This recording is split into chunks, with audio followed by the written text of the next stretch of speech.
Salaki, I wasn't even talking. I was on mute. Forgive me. Shalom, family. I was talking on mute for 2 minutes. Salaki. We're back. It's your boy Shire Rock. All praise to the Most High. Peace and Godspeed to the 12 tribes scattered. I was talking to myself. But nevertheless, as you can see, the title, it's a lot going on in the world right now. It's a lot going on in the world right now. Um, a lot of prophecy is unraveling.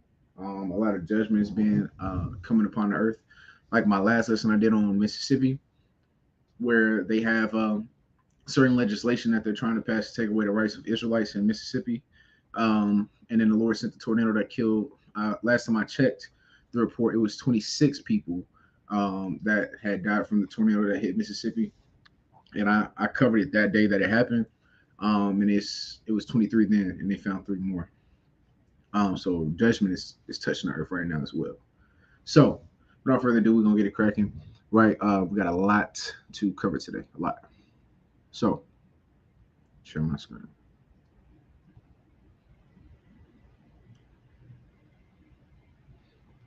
All right, here we go. All right, so the first thing we got, right? Financial expert predicts recession is inevitable. All right, so this is a prediction from him, but America is already in a recession, which we'll get to throughout the course of this first clip that we're going to watch from this financial expert, right? America is already in a recession right now. We're already in a recession right now. Why they have not declared that we are officially in a recession is because of the war in Ukraine, right? Because America is funneling money and sending military aid to Ukraine right now. It throws the numbers off to where there's three. What's the word I'm looking for? There's three points that have to be. It's the word I'm looking for. And I'm having a brain fart right now. Anyways, there's three ways that they determine whether we're in a recession or not. Right, the housing market will crash. Right, inflation will be above. Actually, let's look it up because I'm having a brain fart right now, and I don't want to butcher it.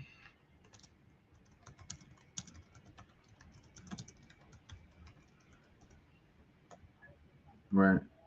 Okay, here we go. How boom, this is what I was looking at. Beautiful. Slovakia. Are we entering a recession? How investors know when a recession begins. Right. So there are five major indicators that signal a potential recession. While gross domestic product did have negative growth for two consecutive quarters, we're not officially in a recession right now. I disagree. An inverted yield curve has been a reliable litmus test for sign of recession. Right, and I disagree because of America's smart and they started funding and giving money to Ukraine so they wouldn't have to declare recession. Right. So here are the points that show and would have to prove that we're for them to declare we're in a recession. This is what will have to happen. Right, a slowdown in consumer spending, a spike in unemployment, the slowing of manufacturing activity, a drop in personal income through job loss, and inversion of the yield curve. Also has to do with the housing market dropping, and a few other things. But as you can see that with the gas prices changing, right? Also inflation, people are not getting paid enough to pay for the basic needs that we have, like food. Food is excessively high right now. Like that $100 that could stretch up for your food for a month, that $100 is in a week now. You got to pay $100 for groceries just for a week now. That's back in the day. I remember when my dad used to budget when I was younger. He used to always teach me and my brother about budgeting. Right, $100 could get us food for the whole month. Now, yeah, that's probably a few days. Right, depending upon where you're at in the United States. Like in LA, I just saw something on Facebook the other day. Somebody posted a menu of Popeyes, and like they box of chicken is like $40 for a box of chicken. So like I said, depending upon where you at, that $100 either get you a few days to a week now, as opposed to 4 or 5 years ago, that $100 could get you for the whole month, right?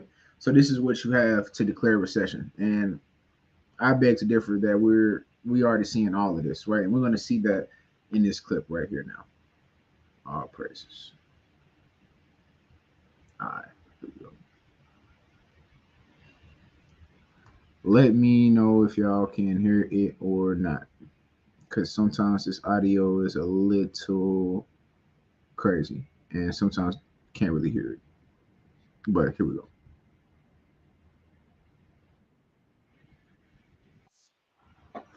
Okay, of course it's ad.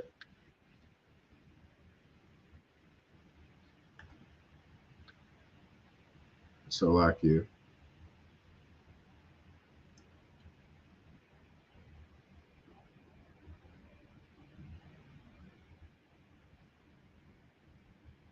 All right, here we go.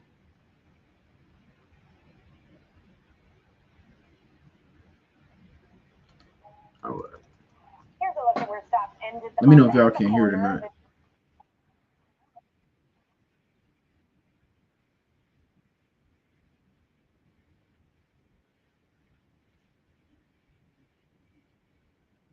Sounds good.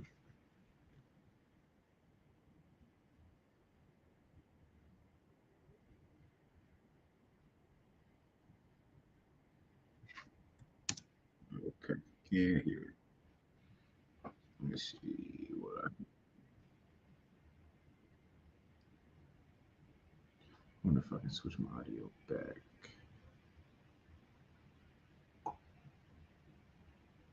to my computer. Let's see.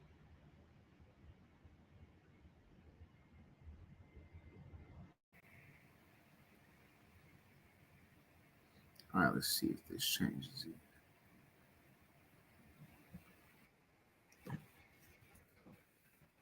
Now, can you hear it now?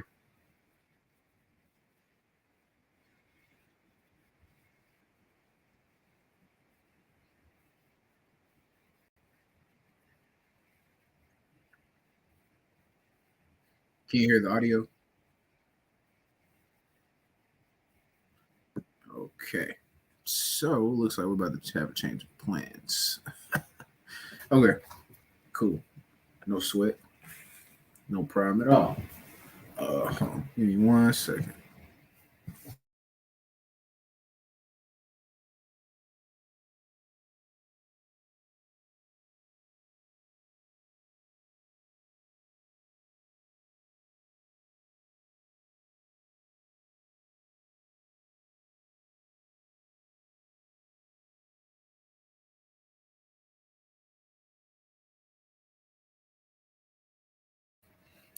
All right. So what I'm gonna do is I'm gonna pull it up on my phone instead.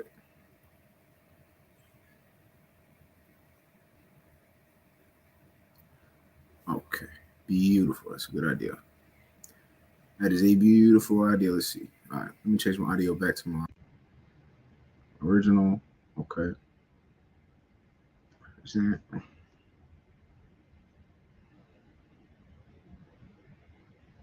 Oh, share system audio. Beautiful. My wife's a genius. My wife's a genius. My wife's a genius. All right, here we go. All praises. All right, boom. All right, let's start this thing over. Take its toll of consumer spending. It already has. Quarter GDP was revised lower for the third time. The U.S. economy grew at 2.6%. That was the annual look at where stock. All right. Here's a look at where stocks ended the month Now and let the me know quarter. This if you week, can fourth hear quarter it. GDP was revised lower for the third time. The U.S. economy grew at 2.6%. That was the annual rate, sliding from 3.2% in the third quarter. We also got the Fed's Can you hear the audio preferred on your end inflation now? gauge, core PCE, for February, coming in slightly lower than estimates. Beautiful. Okay, But a let me start new over. Fox poll Let me start shows over. nearly Let me start over. three-fourths of Americans say inflation has Let me caused start them it over. hardship over the last 6 months. Joining me Okay. now through the All cycle praises. more than My estimates. computer's acting slow. But we got it now. We got it cracking. All Was the technical annual difficulties rate have been sliding handled. from. All right, here you go. Here's a look at where stocks ended the month and the quarter. This week, fourth quarter GDP was revised lower for the third time. The U.S. economy grew at 2.6%. That was the annual rate, sliding from 3.2% in the third quarter. We also got the Fed's preferred inflation gauge, core PCE, for February, coming in slightly lower than estimates. But a new Fox poll shows nearly three-fourths of Americans say inflation has caused them hardship over the last 6 months. Joining me now through the cycle, President John Lonsky. John, always great to see you. And inflation sitting at 6% is putting a strain on Americans. We're in a very difficult period right now. Oh, definitely. Your thoughts? Inflation's up at 6%, but wages are growing by less than 5%, 4.6%. In fact, it's been almost 2 years now where inflation has been outrunning wages, and that will eventually take its toll of consumer spending. It already has with durable goods, and eventually it will hit services. And to really put that in context, the same poll showed, that 90% of people that were asked said inflation was their top concern right now, over crime, over political divisions, over higher taxes. They keep falling behind in terms of living standards because they can't afford that same basket of goods and services that they could easily pay for in the past. See what I'm saying? Now people struggling. That $100 that could get you a month's worth of groceries, that's a few days now, right? And the people getting tired of that. This is a tax of sorts that nobody can escape easily, especially middle-income Americans, lower-income Americans. So the Fed is going to look at that preferred gauge, PCE. That's prices for producers.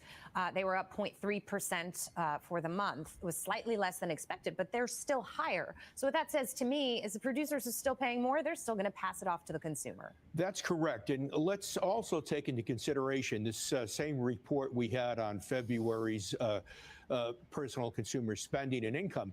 This shows me that wage and salary income is still growing so rapidly. It's up 7.2%. This is the aggregate, not the average wage. And I think wages and multiply that by the number of people working, that we still have the ability on the part of consumers overall to pay for higher prices. And it also tells me there's still a lot of wage cost pressure out there that will help to sustain inflation at a rate well above 2%. When I look back historically, if you want to be confident about an end to rapid price inflation, this aggregate number that measures all wage and salary income taken together should grow no rapidly than 5%. Unfortunately, we were at 7.2% in February. There's a little bit of a disconnect right now. Stocks continue to move higher. They're thinking the Fed is going to pause on rate hikes, so money will become, cheaper, relatively speaking. They're also looking at companies that are laying off workers and saying, well, consolidation is actually good for the company and its bottom line, so stocks are moving higher on that. The fundamentals of the economy are pretty poor. That's not what's driving stocks right now. And sometimes that's confusing to people. Yeah, the stock market thinks that we are going to have a soft landing. And with a soft landing, we will bring inflation down to that 2% target without suffering a recession. Unfortunately, I think equities are going to find out you cannot have your cake and eat it too. I believe a recession is inevitable. It may not strike until later this year, but it's coming. Pause. He just said the recession may not start until later this year, but a recession is inevitable. Sister Nita, shalom, shalom. He says you can't have your cake and eat it too, meaning what? You can't expect for you to have all these equities, all these investments in stocks, all these investments, for us to get out of the inflation to drop back down to the 2 percentile that it should be, for us not to be in a recession where, mind you, is at 6 right now, 6.0%. You can't have your cake and eat it too. You're gonna suffer for us to drop this inflation down for people to live a comfortable life. But nevertheless, point being, he said that recession is coming, and more than likely the end of this year, right? Because that is the only way that we can tame rapid inflation for good. If the Fed, for instance, stops rising rates too quickly, that could lead to a resurgence of price inflation. Let's talk about this from the same Fox poll. I sort of chuckled when I read this, but it's not really that funny. The poll, people who were polled were asked if you had $10,000 to invest, where would you put it? 37%, only 37% after what we've seen have said they would put it in the bank. 18% said the mattress. That was higher than gold at 17%. That was higher than stocks at 16%. That just reminded me. I'm gonna pull up that article after this, and then we'll go into the article I had after that I had initially after this. But banks are failing right now. Banks are literally failing right now. 37 people. This shows you how uninformed the U.S. population is. 37% of the people, which is a majority of the people who took this poll, said they would put their money in a bank if they had 10K. But the banks are failing. Right. We'll get to that after this, though. Well, if you have $10,000, you better have a very big mattress. I might suggest that right now you can go ahead and get a 6-month T-bill that has no price risk, it has no credit risk, and that pays about 4.88%, the same as Fed funds. So why bother with the equity market when there's a lot of downside risk? Well, banks, they're basic. $10,000 is under that $250,000 limit that you're insured for. So I wouldn't worry that much about banks unless you have a very large amount of money. But then again, because of what happened at Silicon Valley, de facto, we now have unlimited bank deposit insurance. John, always great to see you. Same here, Jackie. Thank you so much, John Lunsky. Right, all praises. So, as you brothers and sisters can see, right, it's getting real. Right, Sister Nita said we're about to be in a depression. We already in a recession. That's already currently taking place. If y'all didn't see right in that video, wages are at 4.6%, and inflation right now for the quarter, right? Because they determine these things by quarter, so it's 4 quarters throughout a year. So every 3 months they do these reports. But for this, the first quarter of 2023, right? Inflation is at 6.0%. Meaning what? We're not making enough money to buy the things to buy anything. We're not making enough money. That's what that means, right? And that's what we're about to get into, right? Salvation is very, very close, right? Let me pull up that article I wanted to show y'all though. I need to start bookmarking these joints.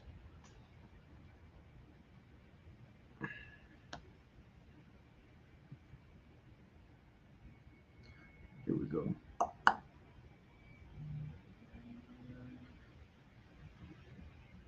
Here we go. All right. Let me make sure this is one I need.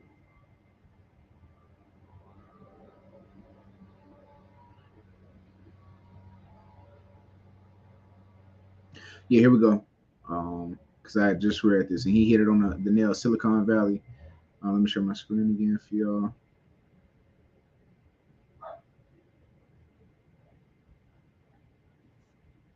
All right, here we go.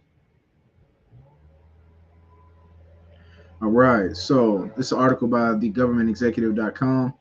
The collapse of major U.S. banks leads to bills calling for more regulation. The recent collapse of 3 banks has lawmakers debating whether stricter regulation will prevent other banks from meeting the same fate, right? When Silicon Valley and Signature Banks failed on early March 2023, so this is last month, government regulators rushed in to guarantee deposits and protect bank customers. Under current banking regulations, though, there was no obligation for the government to step in. Now, both Democratic and Republican politicians are making pronouncements about whether bipartisan-backed deregulation in 2018 led to the bank's collapse, and whether the banking industry needs more government intervention. Right. So what happened with these 3 banks is they failed, and the people that had their money in these banks lost their money. Let me go down to the point right here.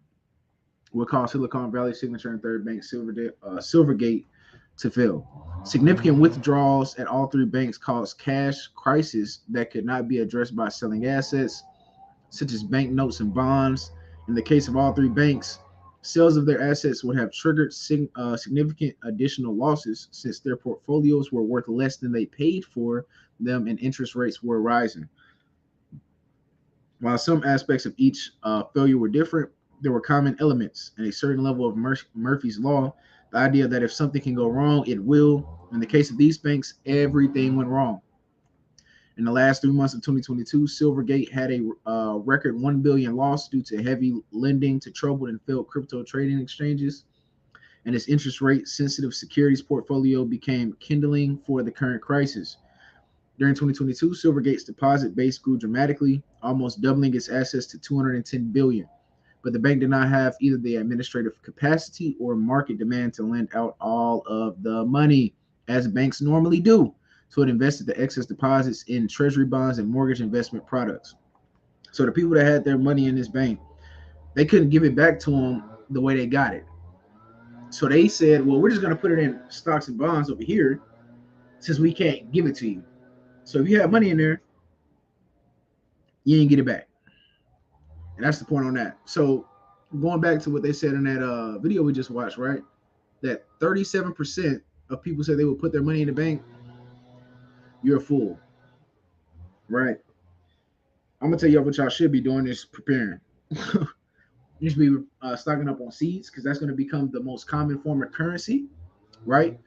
Strong drink, that's going to be a common form of currency. I don't know if y'all ever watched any end time shows or movies. I know me and my wife do regularly, but on them shows they don't got money.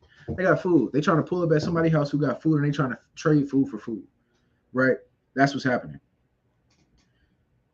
All praises. And skills, right? Say you're a auto mechanic and I'm a massage therapist, and we trade skills. It's gonna go back to bartering, exchange, bartering with each other, like they said we did back in the day, which we did. It's gonna be traded a thing for a thing. It's not gonna money and monetary currency. It's not gonna be a thing anymore, right? Moving on. So first we got the U.S. economy literally getting ready to crash. We got banks that are failing, and if you got money in there, they're not gonna give it back. And now we got a global food crisis, right? All prophecy. Right, so it reads conflict, economic shocks, climate extremes, and soaring fertilizer prices are combining to create a food crisis of unprecedented proportions. As many as 828 million people are unsure of where their next meal is coming from. We have a choice: act now to save lives and invest in solutions that secure food security, stability, and peace for all, or see people around the world facing rising hunger. Right? So we'll watch this. The acceleration of already high food, fertilizer, and fuel prices has triggered a global crisis that could drive millions more into extreme poverty, magnifying hunger and malnutrition, while Salaki, hold on, I gotta threatening to raise the global humanitarian caseload to new highs. It's causing this thing to buffer. Hold on, give me 1 second.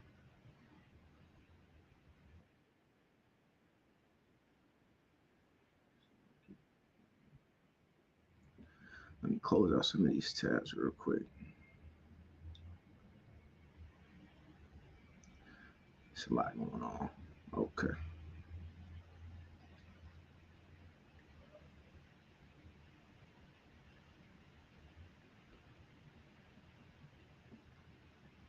Give me 1 second, family. 1 second.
All right, Salakia. Thank you for bearing with me, family. Okay, we back. All right, here we go.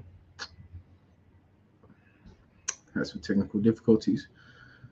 All right, let's get it. Okay. All right, so now we're gonna watch this video on the growing global food crisis, a famine, essentially. Right, here we go. Start it over. Of already high food, fertilizer, and fuel prices has triggered a global crisis that could drive millions more into extreme poverty, magnifying hunger and malnutrition, while threatening to raise the global humanitarian caseload to new highs and erase hard-won development gains. Food pricing is our number one problem right now as a result of all this perfect storm for 2022. But 2023, it very well will be a food availability problem.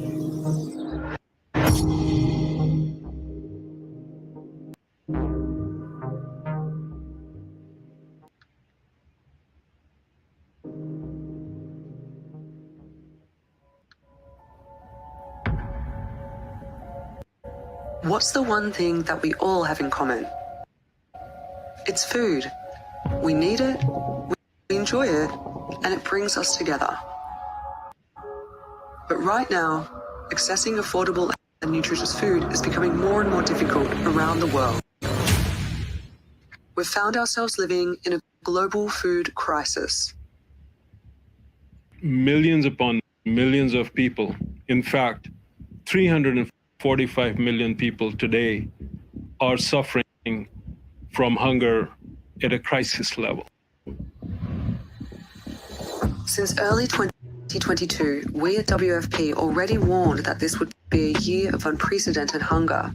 The pandemic's economic consequences play a huge part in hunger rising to unprecedented levels. At the same time, climate shocks continue to destroy lives, crops, and livelihoods, and undermine people's ability to feed themselves. Meanwhile, conflict keeps waging war on everyday life. As the biggest driver of hunger, currently 60% of the world's hungry live in areas afflicted by violence. In Ukraine, the war has transformed what was the breadbasket of the world into a major humanitarian aid recipient. Before the war began, Ukraine produced enough food to feed 400 million people per year. But when the war started, Ukraine's food exports all but stopped, trapping corn and wheat inside the country.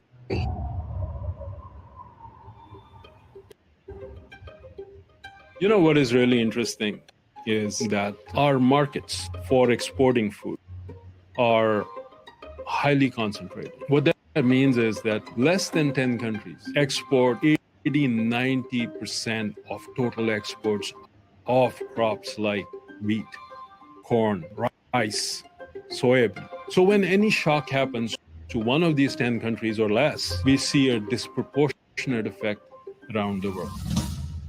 It's likely you're already feeling the impact of the crisis, whether that's seeing higher food prices during your weekly shop or finding limited supplies in the supermarket. Before the war in Ukraine started, prices of food commodities were already at a 10-year high. Prices of fuel commodities were already at a 7-year high. And now on top of that, because of the war, things were not moving as they were supposed to out of the Black Sea. And this is troublesome, not only for the poor countries, but also for rich countries. Look at the United States, 8.5% inflation hasn't happened in decades. Look at UK, 10.1%. So if our advanced economies are suffering as they are, what to talk of poor net food and fuel importing countries?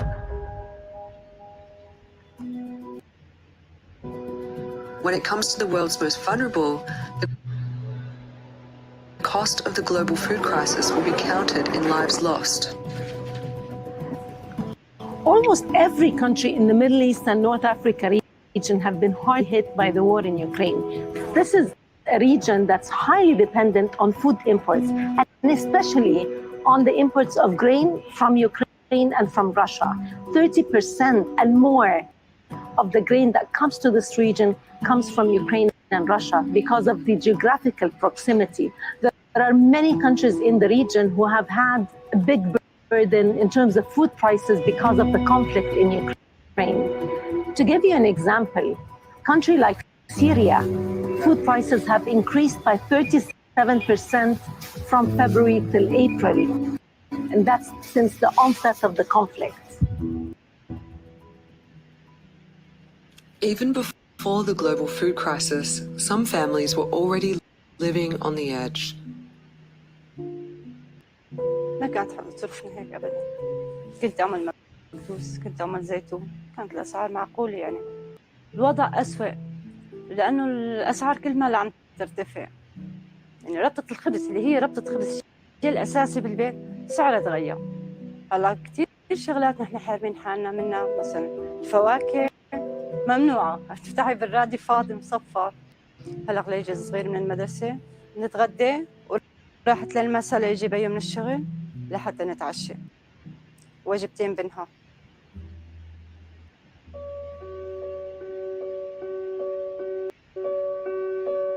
The global food crisis we're facing is being worsened by the energy crisis and the fertilizer crisis that are also occurring, leaving millions of people at risk of hunger and unable to afford a basic meal.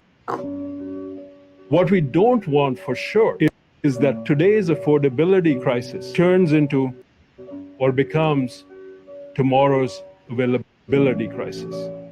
What I mean by that is that today, if you have money, you can buy food. But if you don't sort out a few things right now, tomorrow, even if you have money, it won't be enough to buy food. What are those things to sort out? We need to make sure that the next agricultural season is a good one. That requires agricultural inputs, especially fertilizer.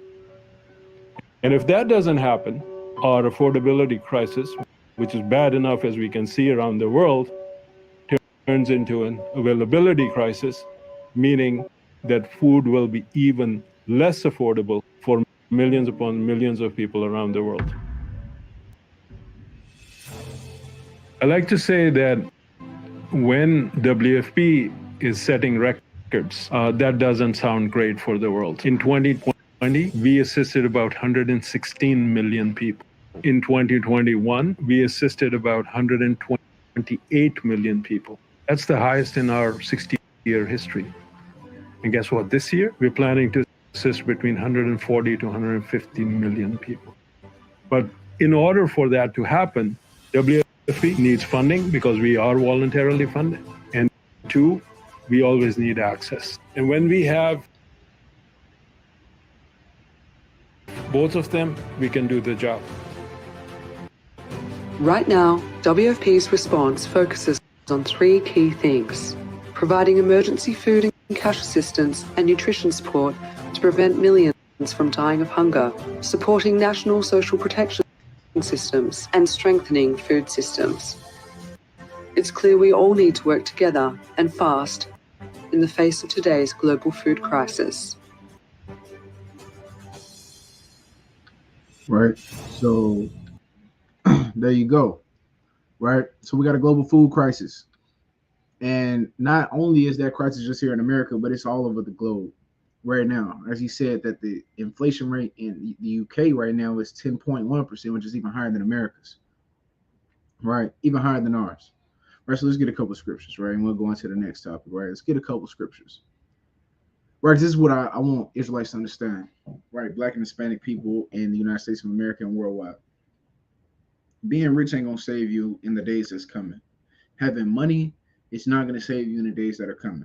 All right, this is Proverbs 11:4. It reads, riches profit not in the day of wrath, but righteousness delivereth from death. So the determining factor of whether you are going to survive the tribulation that's going to come is going to be your righteousness right now. Whether you've repented from your sins right now, turned away from those sins, and started to keep the law, statutes, and commandments and the faith in Christ as perfect as you can. That is what is going to determine whether you have the mercy and the grace in the eyes of the Most High to be delivered from the days to come. Your riches are not going to save you. Your money is not going to save you. Right? This is Ezekiel 7. Right? This is Ezekiel 7. I'll start at verse 1. And it reads, moreover, the word of the Lord came unto me, saying, also thou, son of man, thus saith the Lord God unto the land of Israel, the end is come upon the four corners of the land. Now is the end come upon thee, and I will send mine anger upon thee, and will judge thee according to thy ways, and will recompense upon thee all thine abominations. And mine eye shall not spare thee, neither will I have pity. But I will recompense thy ways upon thee, and thine abomination shall be in the midst of thee. Ye shall know that I am the Lord. Thus saith the Lord God, an evil and only evil, behold, is come. An end is come. The end is come. It watcheth for thee. Behold, it is come. The morning is come unto thee, O thou that dwellest in the land. The time is come. The day of trouble is near, and not the sounding again of the mountains, right? Mountains of the nations. That's symbolic of the heathen. Right now I will surely pour out my fury upon thee, and accomplish mine anger upon thee, and I will judge thee according to thy ways, and will recompense thee for all thine abominations. And mine eye shall not spare, neither will I have pity. I will recompense thee according to thy ways and thine abominations that are in the midst of thee. And ye shall know that I am the Lord that smiteth. Behold, the day, behold, is come. The morning is gone forth, the rod hath blossomed, pride hath budded. Violence is risen up into a rod of wickedness. None of them shall remain, nor of their multitude, nor of any of theirs, neither shall there be a wailing for them. Right? Here we go. The time is come, the day draweth near. Let not the buyer rejoice, nor the seller mourn, for wrath is upon all the multitude thereof. For the seller shall not return to that which is sold, although they were yet alive, for the vision is touching the whole multitude thereof, which shall not return. Neither shall any strengthen himself in the iniquity of his life. They have blown the trumpet, even to make all ready, but none goeth to battle, for my wrath is upon all the multitude thereof. Right? Let me get down to the point. Here we go. Verse 19. They shall cast their silver in the streets, and their gold shall be removed. Their silver and their gold shall not be able to deliver them in the day of wrath of the Lord. They shall not satisfy their souls, neither fill their bowels, because it is a stumbling block of their iniquity. Right? So that money is not going to get you out of what the Lord has already said for the judgment of this land, this earth in its entirety. Right? You're not going to get away. You can't hide in your bunker to the elite. You can't hide in the mountains. You can't be in the woods, in a tree hut. You can't get away. The Lord's eyes are 10,000 times brighter than the sun. Right? So the Lord sees everything. And if you are not righteous with the seal of the Most High, like it says in Ezekiel 9, in your forehead and in your hand, which is doing the works of him, keeping his law, statutes, and commandments, you're going to be put to death.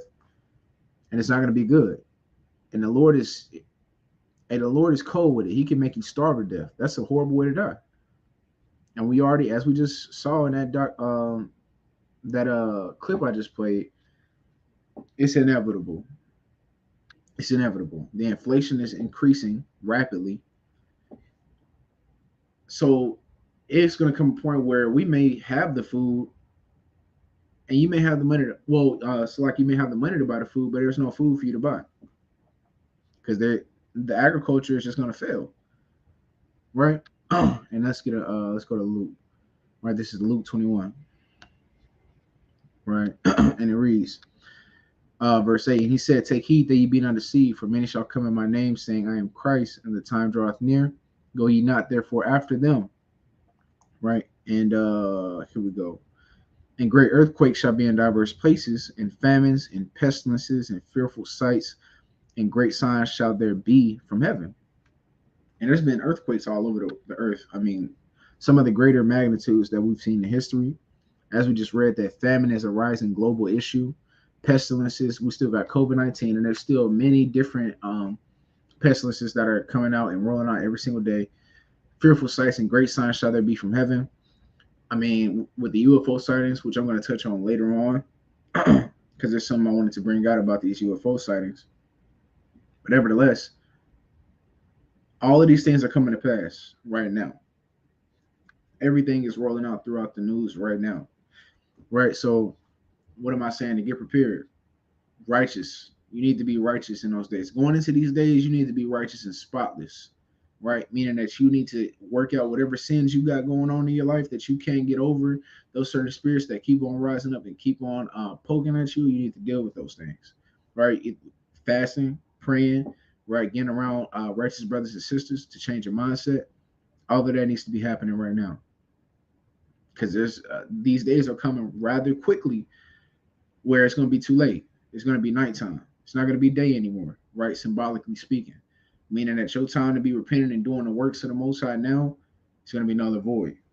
And whatever you did up until that point is what you're going to be judged off of, right? And this is Revelation, which is Revelation 14. Revelation 14, and I'm going to get, here we go, verse 8. This Revelation 14 to verse 8. And the reason there followed another angel saying, Babylon is fallen, that great city, because she made all nations drink of the wine of the wrath of her fornication. And that's what's happening ultimately. When America falls, everybody else is going to fall. Don't get caught up in when these people are talking about China and how they breaking off. When America is finished, everybody's finished. When America is no longer the world superpower, that is when deliverance is here. That's when all hell is going to break loose. That's why everything is hanging on by this thread that is surrounding America. Everything that is on the line is hanging on this thin fiber of America being that world superpower. And if y'all didn't know, American citizens are the most armed citizens in the entire world. So you got these reporters that come out with these reports that if America stops being the number one superpower, which is going to happen when it falls, then China's going to come and it's going to come over here and colonize America. No, sir. No, sir. Y'all done forgot about Billy and them in the Appalachian who've been training for these days for generations, right? Crazy white folks up in the mountains. You got people, you got the gangbangers in the city. Bro, you can't just walk in America and do what you want to do. So don't get caught up in all that. It's not going down like that. When America falls, everybody is finished, right? So that's that, right? Now I got another right here. I want to go into this, right? I don't know if y'all have heard of this, but these are called 15-minute cities, right? 15-minute cities, or tiny little neighborhood cities, the future. Right now, this is going on in Europe right now. It's not come to America yet, but European countries are already putting these things into fruition. These things are already in motion. I think it's in France right now, right?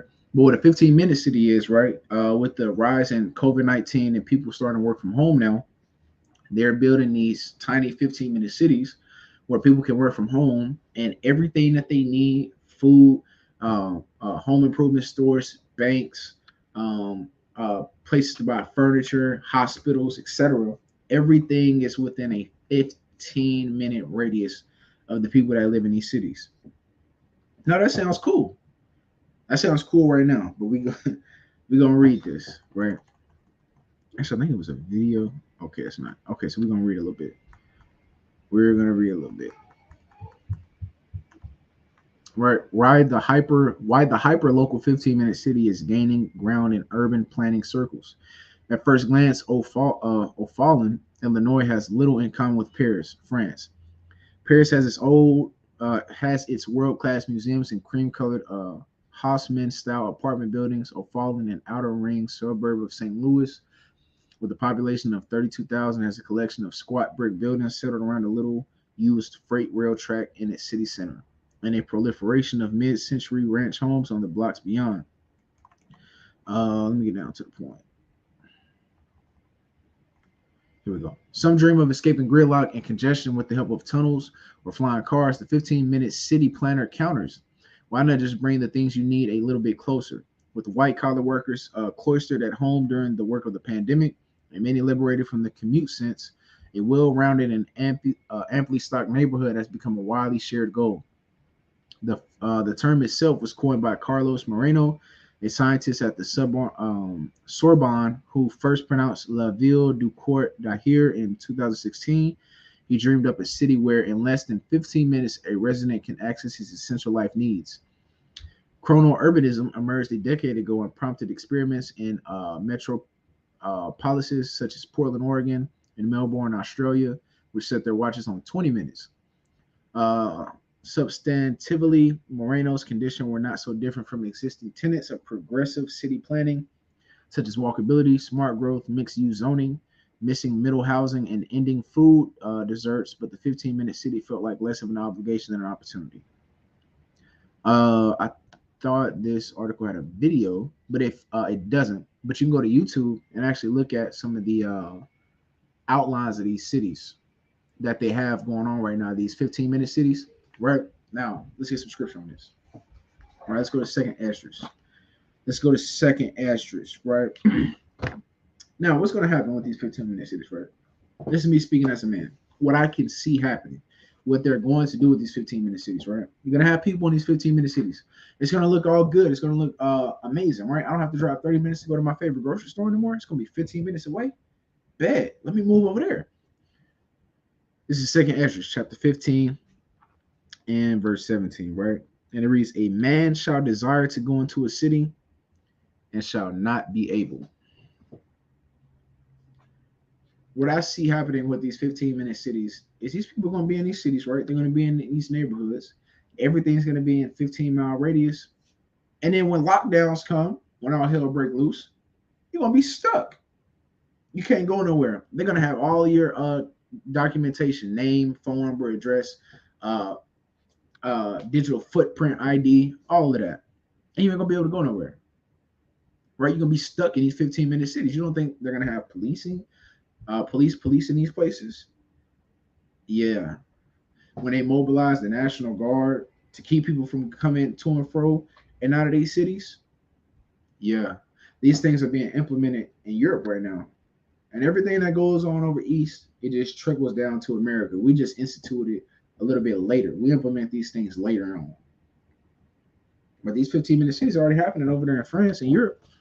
And they're already instituting these things. And this is stuff that you're not going to see the news media cover a 15-minute city. I have yet to see it. I saw that on TikTok. And TikTok, with them trying to ban TikTok, is a whole nother thing. Because TikTok is, if you're on the right side of TikTok, on the quote unquote woke side, right, the information that's on there is exposing the hell out of everything that's going on this planet. And that's why they don't want TikTok anymore. Because they know that what the mainstream media will not cover, TikTok is gonna cover.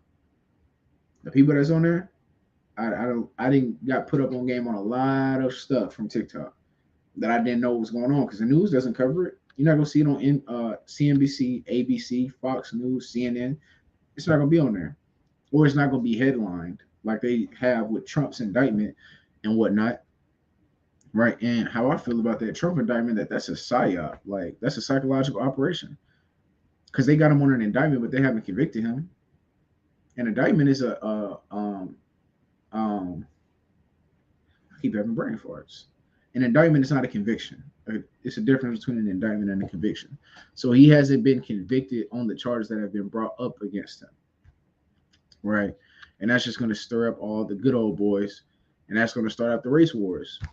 Because you know all the white folks love Trump, especially the country ones, and the inner city ones too. They love Trump to death.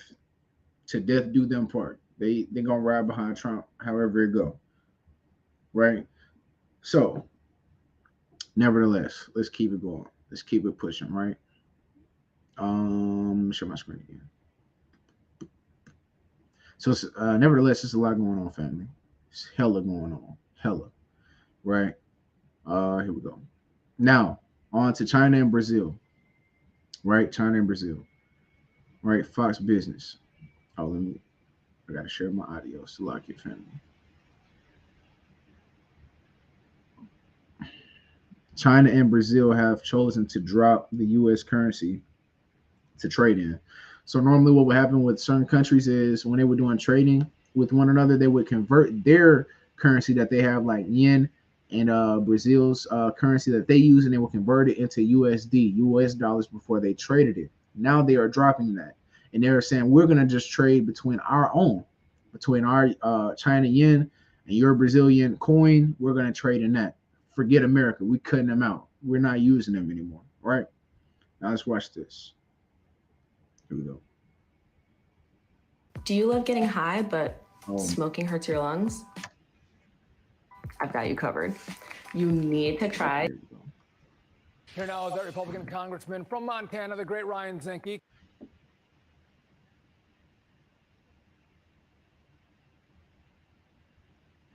Congressman, good to see you. I can tell you what, that was a All praise to the Most High, Zacharias Shaw, the water. Thank you.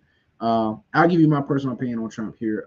After we watch this video, I'll give you my personal opinion. Here we go. Fantastic job, so well paced, so calm. Were you shocked at how ill prepared Secretary Haaland was to answer your questions? Well, unfortunately, I'm not, because you look at Ukraine, we don't have a plan. You look at critical minerals, we don't have a plan. And critical minerals are the heart of EV. The U.S., we are vulnerable because the critical minerals are either by proxy, produced, or controlled by China. You know, a Navy SEAL, for instance, it takes about 24 critical minerals between the thermal optics, the sights, in order to go into battle in harm's way. We are blindly going forward and becoming dependent on a potential adversary called China for the critical minerals. And when the Secretary of Interior can't name the critical minerals included on a mine she just banned in Minnesota, you know we're in trouble. Am I surprised? Unfortunately, I'm not. Is it disappointing? I tell you, America should be outraged because we are blindly going forward. This administration, one thing they're consistent. They've been consistently wrong on banking, on foreign shores, on domestic policy across the board. It is appalling. Congressman, this is something that Sean and I have talked about endlessly, about how, and this is video from the Daily Mail, and this is video from a cobalt mine in the Congo. And so this is a critical area, one of the only kind of cobalt-rich areas in the world. But Sean and I have talked about this, that they destroy our fossil fuel industry, and then the kind of lodestar of this climate crusade and this green energy hysteria on Biden and company's part are electric vehicles. So they source these materials from China and all these places around the world, but not here. It has to be by design. Is it designed to bankrupt this country and enrich and embolden nations that want to wipe us off the map? Well, that's a good point, but there certainly are vulnerability. You know, at one time we were vulnerable to OPEC. We lived through that in the 70s, and then we became energy independent and energy dominant. When I came in as secretary, we were 8.3 million barrels a day and declining. After 2 years, we were 12.5 million barrels a day in production, and we were the world's largest producer of energy. We lowered emissions. Because look, the produce energy in this country, I can tell you, under our regulation, is by far more environmentally sensitive than to watch it get produced overseas with no regulation. So what we're seeing is a blind jump into the EV world. But where are the batteries made?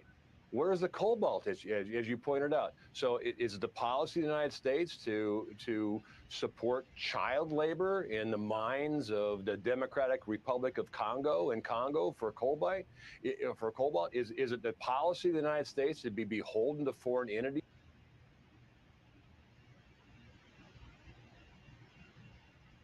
like China, like Russia, for our critical components that are driving this economy? And look, when the Secretary of Interior can't answer basic questions, you know, and I don't blame her. I think it's coming from the administration itself. I think it's coming from the White House at CQ. They're calling the shots on there, and they're driving us to, without a plan, this thirst for sustainable energy comes at a cost, because we're going to become, and we are, vulnerable to China, and we are continuing going down that path. You know, it's very simple. If you want to move us to EV, make sure you're mining critical minerals in the U.S. so you are not reliant on China. You can still remain remain autonomous as a country. So if you're right, not Sean. Go ahead. And look at the other side. What happens when a battery ends its life cycle? Where is it going to go? Right now, 90% of solar cells go into a landfill someplace. And the same with batteries, because we don't have an answer. What are we going to do with the toxic chemicals that are included in the battery? So in the supply chain from the beginning, where they made, where they... That's a good point that he just made as well. Back in high school, that just reminded me of something. The majority of the world's waste fields that are in the world right now are in China. So that's an excellent question. When we are using up batteries and the toxic chemicals that are in batteries, and we have to send them somewhere not to pollute our land, it would have to go over there. But if China cuts ties with us, not only are we losing huge trade, almost everything that we buy in America, when you look at it, it says made in China.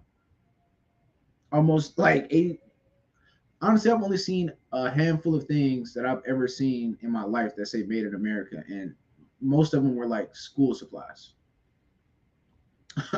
I would just say that.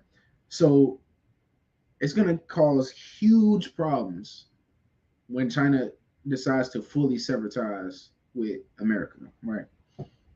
Nevertheless, sourced, who controls it to the end. What are we going to do with it at the end? We have no answers. This administration has no answer. It's just blindly driving forward, just like we are blindly tiptoeing to nuclear combat in Ukraine with blank checks. Either they're dangerous morons who never did any kind of due diligence or cost benefit analysis of this. With this Inflation Reduction Act, the subsidies are going to be 3 times bigger, $1.2 trillion, or they want to destroy America. I'm with they want to destroy America, but let's move on. Let's talk about the border. No, you go. Okay. Department of Homeland Security. See, these Edomites getting frustrated. They're like, bro, our country is being destroyed before our very eyes. Like, and you got incompetence in the Oval Office, incompetence going on over there, right? Which is a whole another conversation for another day. The POTUS and what is going on in that office right now, which is ridiculous. It is ridiculous what is going on in that office right now, and how America is going. Ultimately, is prophecy, right? But from a political standpoint, ain't nobody happy with what's going on in America, right? Security Secretary Alejandro Mayorkas was pressed to apologize to families affected by the fentanyl crisis. Congressman, listen to this. Would you like to take the opportunity here today? Okay, come on. That's all I needed on that. So, nevertheless, right? China and Brazil, actually, let me read down because they started going into some other stuff. Hold on, give me 1 second, family. Let me get down.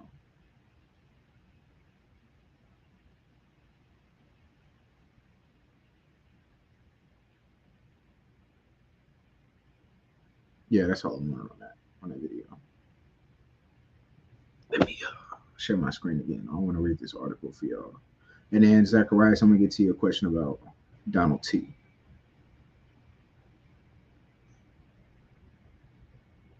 Donald T.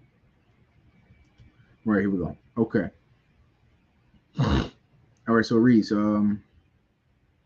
Brazil and China have reportedly struck a deal to ditch the U.S. dollar in favor of their own currencies in trade transactions. The deal announced Wednesday will enable China and Brazil to carry out trade and financial transactions directly, exchanging yuan for reais or vice versa, rather than first converting their currencies to the U.S. dollar. The Brazilian Trade and Investment Promotion Agency, Apex Brazil, said the new arrangement is expected to reduce costs and promote even greater bilateral trade and facilitate investment. China is Brazil's largest trading partner, accounting for more than a fifth of all imports. Followed by the United States, according to the latest figures. China is also Brazil's largest export market, accounting for more than a third of all exports. Right? China overtook the United States as Brazil's top trading partner in 2009. Today, Brazil is the largest recipient of Chinese investment in Latin America, driven by spending on high-tension electricity transmission lines and oil extraction. Officials from both countries reached a preliminary agreement to ditch the U.S. dollar in January, and the deal was announced after a high-level China-Brazil business forum in Beijing. Brazilian President Luiz da Silva, sworn in on January, has moved to strengthen ties with Beijing after a period of rocky relations under his predecessor, Jair Bolsonaro, who used anti-China rhetoric on the campaign trail and in office. Brazil's leftist president was scheduled to visit Beijing last weekend, but had to cancel his trip after contracting pneumonia. A delegation composed of ministers, senators, lawmakers, and hundreds of business people, including more than 100 from the agricultural sector, had been set to accompany Lula during his first state visit since taking office. So, nevertheless, the U.S. dollar is nothing. Other countries see that too. which is why now you got other countries that are striking deals, and we just gonna trade with us because we see them, they finna die. So their economy is finished. So let's just come to an agreement between you and I so that we can trade in our own money because it's US dollar. If we want to keep it very frank, ever since the dollar stopped being backed by gold, it lost its value. It was a piece of paper at that point. I learned this back in high school, like my junior or senior year in high school, and that's when I learned I had a love for economics because I was like, that's when that kind of slowly red pilled me, for lack of better words. When I found that, I'm like, so really, and we didn't even go into this, but in my mind, when I was learning this, my teacher was teaching it. In my mind, I'm like, U.S. dollar has no value then. Like it's backed by nothing. Nothing is saying that this has value. So now it's just the Federal Reserve just printing out this cotton fabric. That's what's happening right now, right? You just said backed by nothing. Exactly. It's nothing. So the other countries, they like, hey, me and you, we're just gonna trade with each other. Forget it. Now, Zachariah Shaw, my opinion on Donald Trump. This is my personal opinion. This is me speaking. I'm not speaking for anybody else but myself. I feel like Trump is a devil. He is the devil the Bible speaks of. He is an Edomite. He is the devil. If we're speaking politically, what he did for America, he did a lot more for Americans than a lot of other presidents. Also, I feel that the reason he was blackballed so hard is because he went against certain elite agendas that wanted to be pushed through him, and he wasn't going for it. If y'all don't understand how American government works, the president has an agenda of certain things he wants to get done while he is in office. He has those 4 years, or if he is reelected for a second term, 8 years for him to get done with his presidential agenda. Now, these things have to go through checks and balances, right? That's why you have the Senate. That's why you got Congress. Sometimes the Supreme Court has to get involved with some things, right? So you got checks and balances that the executive orders that the president sends through, he has to go through these checks and balances for these things to become law. Now, Trump did a lot for Americans in a sense financially, right? A lot of people don't like how he spoke about black people, but me personally, as an Israelite, how I see it, I don't think any white person likes us. So it doesn't bother me when white people are open and openly racist. I would rather like for white people to be openly racist instead of being covert with it and being sneaky with it. I like a snake that's right in front of me instead of a snake that's following me behind and slithering behind me and it bites me on my heel. I'd rather be able to see you up front. And that's what Donald Trump was to me. He was a very open devil. And I respected him for being a devil. I respected Trump for being a devil and him stating I am a devil. I respected it. But ultimately, politically speaking, outside of that, because that's what a lot of black people like to get into, is our feelings. How we feel about something instead of what's for the greater good, right? For America, he was good for America. That's how I feel about Donald Trump. He was good for America, but I don't feel like any higher up elite white people, they care about us. They don't. I mean, for what? America was built on our backs. When the what is it called? All of the legislation, like the Constitution, the Manifest Destiny, all those things were written. We were in slavery. Those things were written, the right in pursuit of happiness. That wasn't written with us in mind. We was on the plantation slaving. Feel me? I trust in the Most High and His Son to deliver me out of this captivity. I'm not looking for somebody, for a president to do what I need them to do. I rely on the Most High for that. Right? Exactly. Nita Brown is still running up in our backs. That doesn't bother me. When they call us niggers, spicks, wetbacks, yes, food shortages are coming. Absolutely. I don't know if he saw all of the chicken farms that got blown up. Earlier last year, it was like 3 food manufacturing companies that got blown up, got set on fire.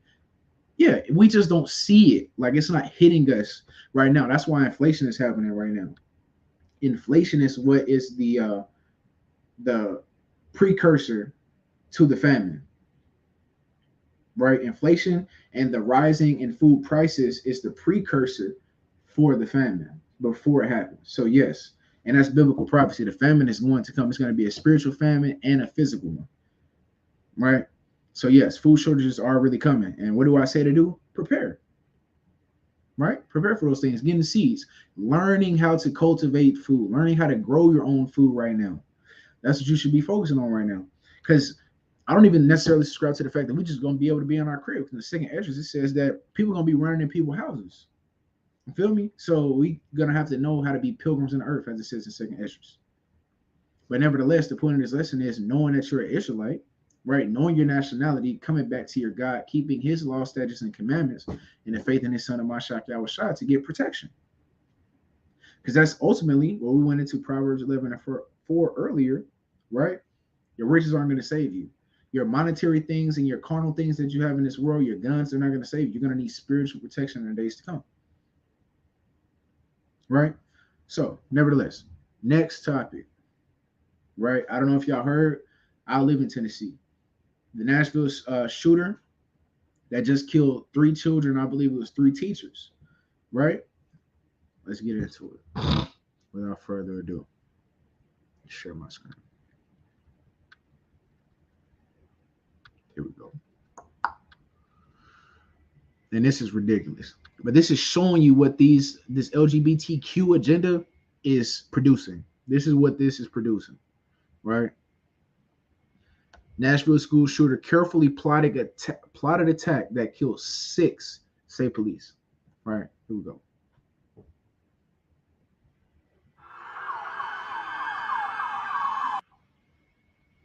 So like my computer is buffering a good bit.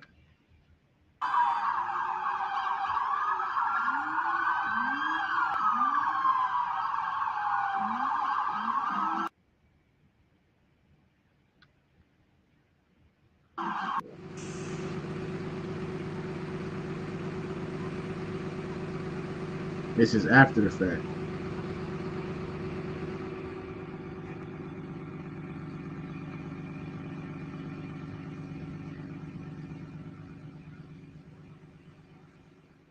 We know at this point that this shooter is a female. She entered the school through a side entrance and traversed her way from the first floor to the second floor, firing multiple shots. We have 3 adult victims, and we have 3 children who have been identified and their families have been contacted. Right now, I will refrain from saying the ages, other than to say I was literally moved to tears to see this and the kids as they were being ushered out of the building.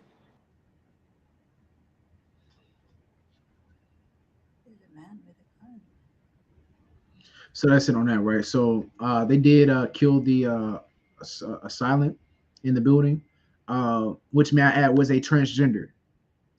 The perpetrator of this crime was a transgender, which we'll get to on this next one. It was a transgender that went in there and killed 3 9-year-old children in an elementary school. You went into an elementary school with little children and killed them. Transgender. I'm going to point that out. It was a transgender that did this crime, right? Here we go. A former student killed 3 children and 3 adults at a Christian elementary school in Nashville on Monday, armed with 2 assault-style weapons and a handgun after elaborately planning the massacre by drawing a detailed map and conducting surveillance of the building, police said. Nashville's chief of police John Drake told NBC Nightly News with Lester Holt that the shooter had planned to attack several different places, saying a manifesto belonging to the suspect indicates that there was going to be a shooting at multiple locations, and the school was one of them. And this is ridiculous. This is the type of stuff that grinds my gears up real good. When you got school shooters that go into elementary schools, you're going into elementary schools with little children who can't protect themselves, and you're going to kill little kids. Drake said investigators believe the shooting stemmed from some resentment the suspect harbored for having to go to school as a young person. So they're reporting that the reason that this person, which I know it wasn't for this reason, it's because they crazy as hell, right? And got a spirit on them, an unclean spirit. They say that the reason that this transgender went into this school and killed 3 little children is because they had resentment from having to go to school when they were younger. Now we can read in between the lines here and understand that more than likely it's because there was probably a weirdo back in high school, probably got bullied a little bit, which I'm not an advocate for bullying, but it's a part of human interaction. And I'm not going to sit here and act like it just doesn't happen, because it does. It's survival of the fittest. That is the primal sense of humanity, survival of the fittest. It is what it is. I don't condone bullying, but it happens. And that probably led up to certain other things that grew up to create this mental instability, right? Because it's got to be something mentally unstable about you for you to go and get your rod cut off and become a woman. Something wrong there. It's something going on, right? Which we know now as an Israelite, having this knowledge of the Heavenly Father, we know that it's just an unclean spirit. You're plagued with an unclean spirit. That's why it's nothing you really can do about it.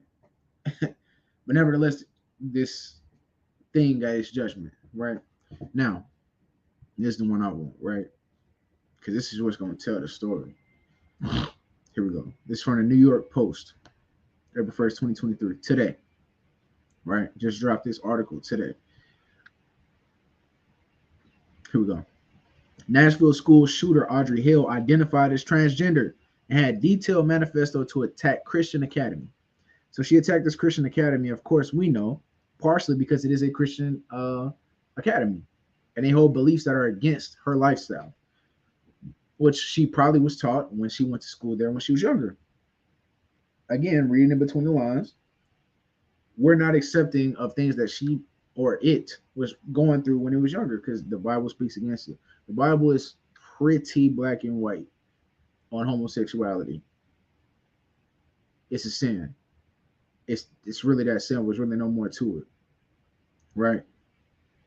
Hold on. These ads really irritate me.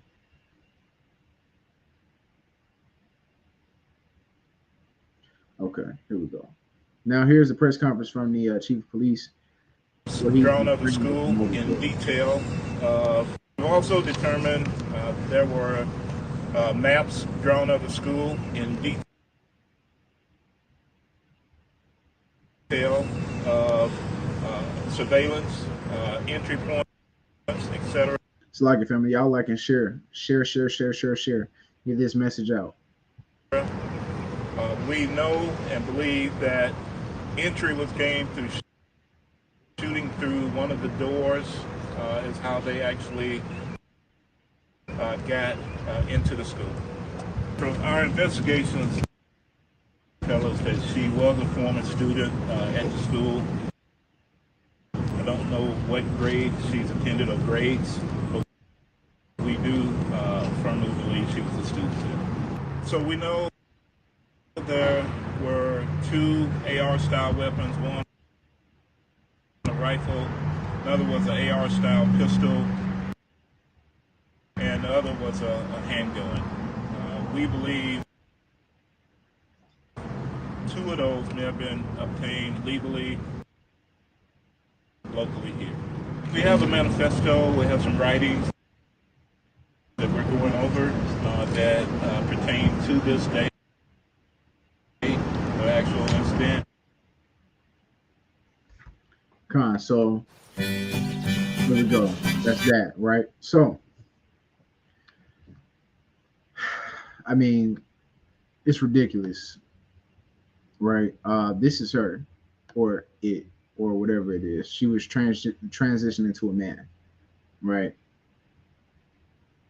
And this is what she looks like. And see, that'd be frustrating me. I don't even know the whole they them thing. That's a whole other can of worms. I can't understand it. But nevertheless, and this is why judgment has to come to America. This is why America has to be destroyed, because America breeds these people, right? The things that America pushes forward, the legislation and the rights that they give these people, they breed this behavior. If you in a country like Uganda, right, where they just passed a law where it's illegal for you to be a homosexual, this can't happen. This can't happen. You see what I'm saying? So, all praise the water, Anita. The water. And Brother Zacharias. Yeah. Because the Dr. Sabi diet is very healthy for you, it's good for you. You can go ahead and do it. I mean, if you have the means to do it, it's probably better. I mean, according to Dr. Sabi diet, I mean, he pretty much tells you to grow your own stuff anyway. Um, so yeah, it worked for you. Um, Also, last thing I want to touch on these UFOs. The last thing I want to touch on, right? And then actually, yeah, it's the last thing I want to touch on is the UFO sightings that we've been seeing. On my last video, or it was 2 videos ago, I went into some declassified documents and sites to get them from. So I mentioned that humans had the ability to create UFO vehicles. I said this and I said I was going to bring the proof. So that's what I'm going to show you now. Right? I have a declassified CIA document proving that since 1940, the 1940s, post World War II, we've had as humans the ability to create these vehicles. Right? Now let me share this. Because on social media, it's a big thing. And I see a lot of people that's going to be caught up, right? Because Christ told you that if they tell you to go here or there, not to go, right? And a lot of things that us in the Israelite community that I see personally that gets us all riled up and gets us all excited is these UFOs. And that's the reason I'm bringing this information out, because I want to show y'all that yes, oh, Sister Nita already on it in Germany, exactly. And I'm about to go into it right now. Sister Nita, hey, she in the mix, right?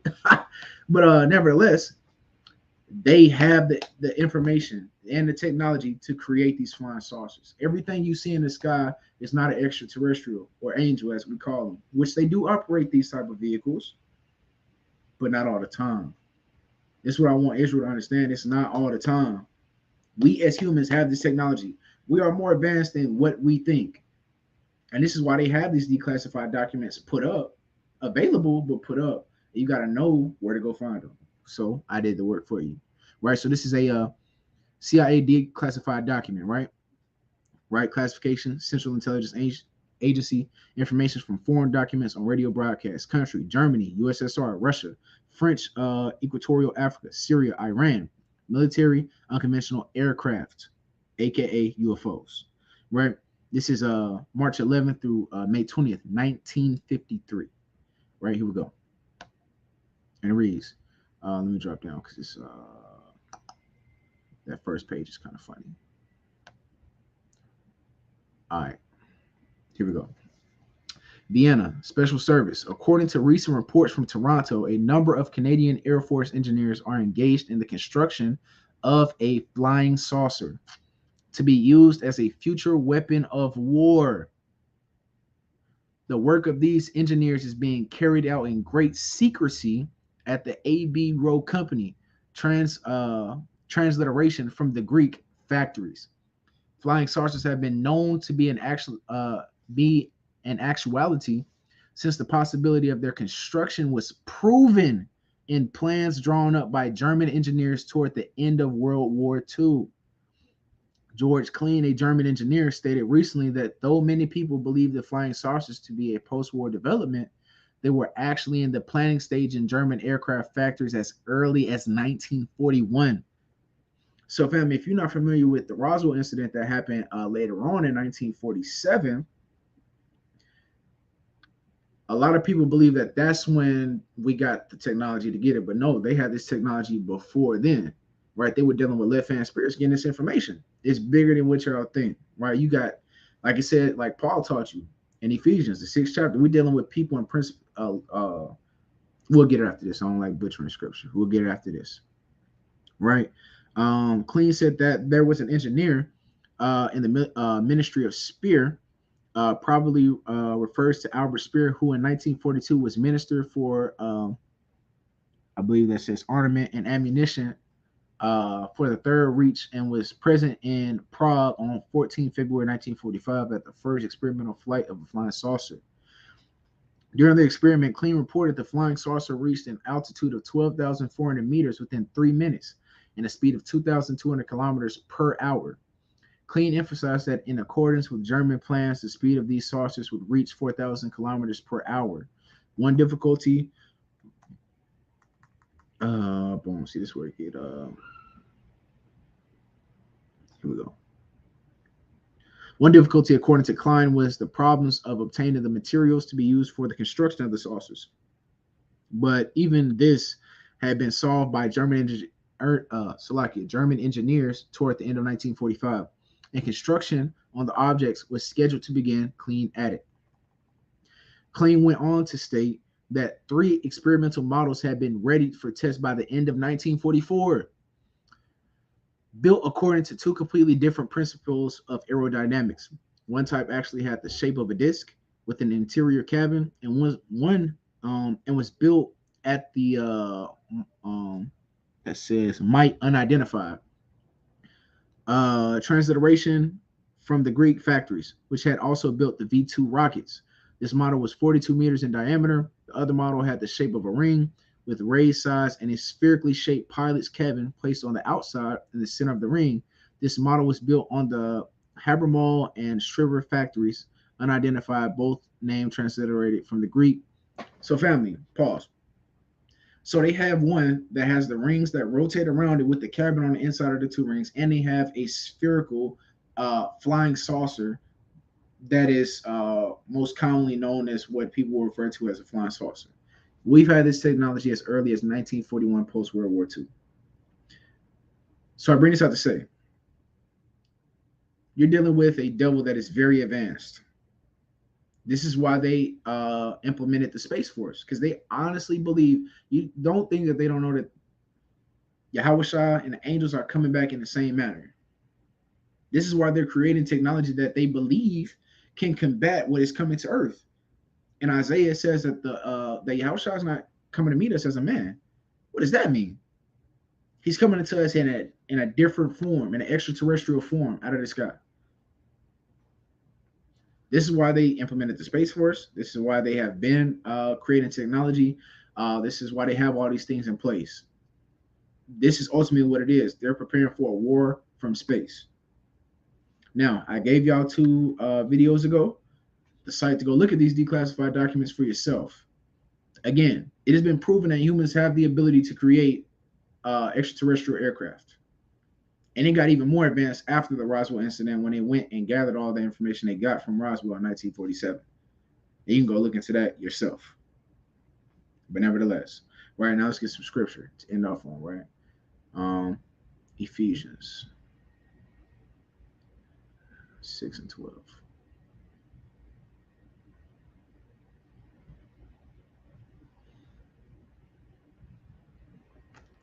It's the book of Ephesians, chapter 6, and verse 12. I'll start at verse 11. Put on the whole armor of the Most High, that ye may be able to stand against the wiles of the devil. For we wrestle not against flesh and blood, but against principalities, against powers, against the rulers of the darkness of this world, against spiritual wickedness in high places. The rulers of the darkness of this world will be known as the deep state.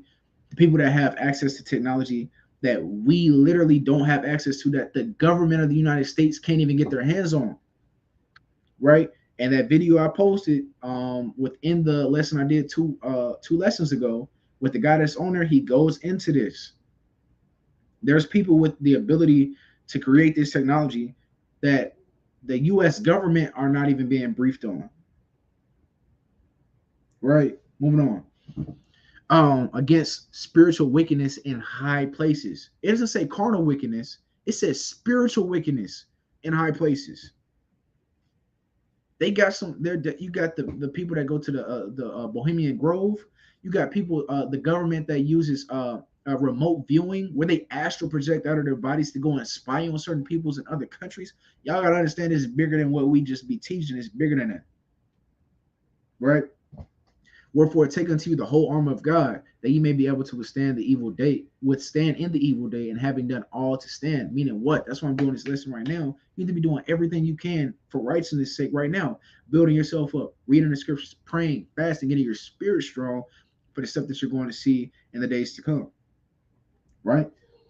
Stand therefore, having your loins girded about with truth, and having on the breastplate of righteousness, and your feet shod with the preparation of the gospel of peace. Above all, taking the shield of faith, wherewith ye shall be able to quench all the fiery darts of the wicked, and take the helmet of salvation and the sword of the Spirit, which is the word of God.